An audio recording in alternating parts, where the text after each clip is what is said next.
आज अपन देखेंगे to determine the efficiency of DC shunt motor by Swinburne test. Electrical से related videos देखने के लिए मेरे चैनल को लाइक एंड सब्सक्राइब करें।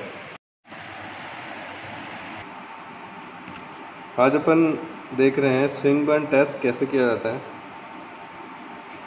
स्विंग बर्न टेस्ट के अंदर अपन यहाँ से पॉजिटिव और नेगेटिव सप्लाई दे रहे हैं जो डीसी मोटर को ट्रांसफ़र हो रही है। स्विंग बर्न टेस्ट जो किया जाता है वो मोटर की एफिशिएंसी फाइंड करने के लिए किया जाता है। तो एफिशिएंसी के लिए मुझे ये चाहिए कि उसके लिए इनपुट पावर कितनी आ रही है और आउटपुट पावर कितनी मोटर के थ्रू जनरेट हो रही है वापस। तो उसके थ्रू अपन ये चीज़ देख सकते हैं कि अपना एफिशिएंसी का फॉर्मूला होता है आउटपुट अपॉन इनपुट, तो उसको अपन इजीली फाइंड कर पाएंगे। तो यहाँ पे इनपुट के लिए मैंने यहाँ पे एक एमीटर लगा रखा है और लाइन के साथ में पैरेलल एक वोल्ट मीटर लगा दिया। लाइन को वापस ट्रांसफ़र किया अपन ने स्टार्टर के ऊपर। 3 पॉइंट स्टार्टर है मेरे पास जिसके अंदर लाइन, आर्मेचर और फील्ड के लिए ये 3 पॉइंट्स दिए हुए हैं। आर्मेचर में अपन ने फर्स्ट कनेक्ट किया रियोस्टेट, ताकि अपन रियोस्टेट से आर्मेचर की करंट को वेरी कर पाएँ और वहाँ पे वेरिएशन देख पाएँ। और फील्ड के यहाँ पे अपन ने एक और रियोस्टेट लगा दिया जिससे अपन फील्ड के अंदर जो करंट जा रही है उसको वेरी करके अपन मोटर की स्पीड और मोटर के अंदर जो करंट वगैरह आ रही है उसको अपन वेरी कर पाएँ। अपन यहाँ पे डीसी सोर्स के थ्रू डीसी सप्लाई दे रहे हैं जिससे अपने पास यहाँ पे जो अपना किट है उसके ऊपर सप्लाई मिल जाए। यहाँ से अपन ने डीसी सप्लाई ले ली है। अपने दोनों जो इनिशियल पॉइंट्स हैं सप्लाई पॉइंट्स, उनके ऊपर अपन ने डीसी सप्लाई ले ली है। इससे यहाँ पे अपने पास जो तीनों पॉइंट्स अपन ने वहाँ पे देखे थे, लाइन, आर्मेचर और फील्ड, ये तीनों पॉइंट्स यहाँ पे कनेक्टेड है। इसके थ्रू यहाँ पे मेरे पास 2 आर्मेचर के पॉइंट्स जुड़े हुए हैं और 2 फील्ड के पॉइंट्स कनेक्टेड है। इनसे एक स्टार्टर कनेक्टेड है। ये स्टार्टर के ही तीनों पॉइंट्स अपन ने यहाँ पे निकाल के इस तरफ दिए थे। स्टार्टर जो है वो नॉर्मली वर्क करता है ऑन द प्रिंसिपल ऑफ। अब अपन यहाँ से सप्लाई लाइन को ऑन कर रहे हैं अपन स्विच के थ्रू। फर्स्ट अपन को ये चीज़ ध्यान रखनी है इस स्विच को ऑन करने से पहले कि अपना जो फील्ड सप्लाई है उसका रियोस्टेट मिनिमम पोजीशन पे होना चाहिए ताकि अपन को शुरू में मैक्सिमम फील्ड मिल सके। और आर्मेचर का जो रियोस्टेट है वो मैक्सिमम पोजीशन पे होना चाहिए ताकि अपन को आर्मेचर पे करंट जो है वो मिनिमम मिले, जिससे आर्मेचर जो है वो बर्न ना हो।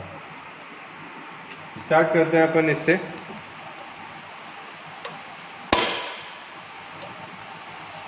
फर्स्ट अपन ने स्टार्टर को ऑन करेंगे।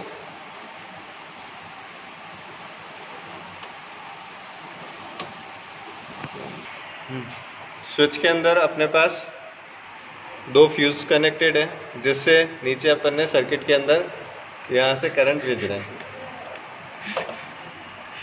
यहाँ पे अपने पास वोल्टेज आ गया है, लाइक जैसे ये 75 की रीडिंग पे है तो उस कंडीशन पे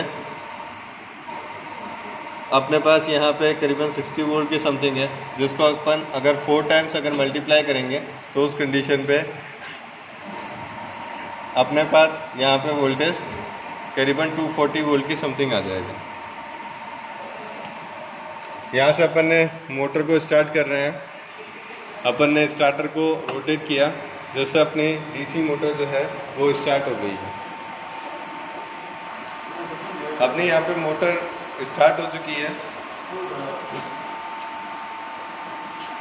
इससे अपन इसकी स्पीड को वेरी कर रहे हैं। अपन ने यहाँ पे रियोस्टेट को धीरे धीरे इंक्रीज करना स्टार्ट करेंगे जिससे अपना जो स्पीड है वो भी बढ़ना स्टार्ट होगी। यहाँ पे अपन ने वोल्टेज देख रहे हैं, जैसे अभी ये 440 की समथिंग आ रहा है। 440 को अगर अपन हाफ करेंगे तो 220 वोल्ट की समथिंग यहाँ पे वोल्टेज आ रहा है शंट वाइंडिंग के अक्रॉस। और करंट आ रही है मेरी, अपन ने 1 एम्पेयर से कनेक्ट कर रखा है तो यहाँ पे 0.46 के समथिंग यहाँ पे करंट आ रही है। इस तरह से अपन यहाँ पे जो शंट वाइंडिंग है उसकी अपन करंट और वोल्टेज को मेज़र कर लेंगे ताकि अपन वहाँ से उस वाइंडिंग के रेस्पेक्ट में रेजिस्टेंस को फाइंड कर पाए। इसको धीरे धीरे इंक्रीज़ करने के लिए अभी करीबन स्पीड 1100 आरपीएम के समथिंग आ रही है, जिसको अपन इंक्रीज़ करने के लिए अब यहाँ से रियोस्टेट को धीरे धीरे इंक्रीज़ करते जाएंगे। जैसे जैसे अपन शंट वाइंडिंग का रियोस्टेट को बढ़ाएंगे, वैसे शंट वाइंडिंग की जो करंट आ रही थी वो धीरे धीरे रिड्यूस होती जाएगी। जैसे यहाँ दिख रहा है अपने, अब करंट हो गई है 0.42 के समथिंग आ रही है।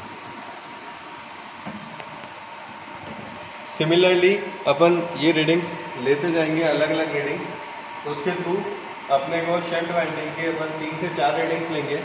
और सिमिलरली अपन आर्मेचर वाइंडिंग को भी वेरी करते हुए अपन इसकी भी 3 से 4 रीडिंग लेंगे और किसी एक वोल्टेज रेंज पे दोनों को इक्वल मान के अपन उससे रेजिस्टेंस को फाइंड करेंगे। अपने पास ये डिफरेंट रीडिंग आई है। जैसे अपन ने आर्मेचर में रेजिस्टेंस को वेरी किया, उसके थ्रू अपने पास ये 4 रीडिंग्स आई है, और अपन ने शंट में जो वेरिएशन किया है उसके थ्रू अपने पास ये 4 रीडिंग्स आई है। इसके बाद अपन ने यहाँ पे रेजिस्टेंस को फाइंड करने के लिए अपन ने वोल्टेज डिवाइड बाय करंट किया है, जिससे अपना रेजिस्टेंस आ गया है दोनों तरफ। अब अपन इससे 2 रीडिंग्स पे अपने लगभग इक्वल वैल्यूज़ आ रही है। लाइक जैसे यहाँ पे भी अपने 195 के समथिंग अपने को 557 ओम मिल रहा है, वही लगभग अगली रीडिंग्स में भी बराबर चल रहा है। इसी तरह से यहाँ पे भी 195 के समथिंग अपन को जो रेजिस्टेंस मिल रहा है वो पिछली रीडिंग्स पे बराबर चल रहा है। तो इसलिए अपन ने 195 के समथिंग दोनों का जो वोल्टेज है वो इक्वल मान के यहाँ पे इसका एवरेज रेजिस्टेंस दोनों वाइंडिंग्स के रेस्पेक्ट में फाइंड कर लिया। इससे अपन ने इसके कॉपर लॉस निकाल लिए। कॉपर लॉस टोटल आ रहा है अपने पास 148.08 और इनपुट पावर अपनी आ रही है, जैसे इनपुट वोल्टेज अपना टोटल था 224 वोल्ट, और जो दोनों अपने पास इन दोनों रीडिंग्स के थ्रू जो करंट आई थी, जैसे 0.35 इसके थ्रू आई थी और 0.41 यहाँ से करंट आई थी अपने दोनों रेजिस्टेंस के रेस्पेक्ट में, उन दोनों का अपन ने एडिशन कर दिया, जिससे अपने पास टोटल इनपुट पावर हो गई 170.24। इससे अपन ने एफिशिएंसी निकाल ली इसकी, तो अपने पास टोटल एफिशिएंसी मोटर की आई है नो लोड की कंडीशन पे कितनी है 13% अपने पास एफिशिएंसी।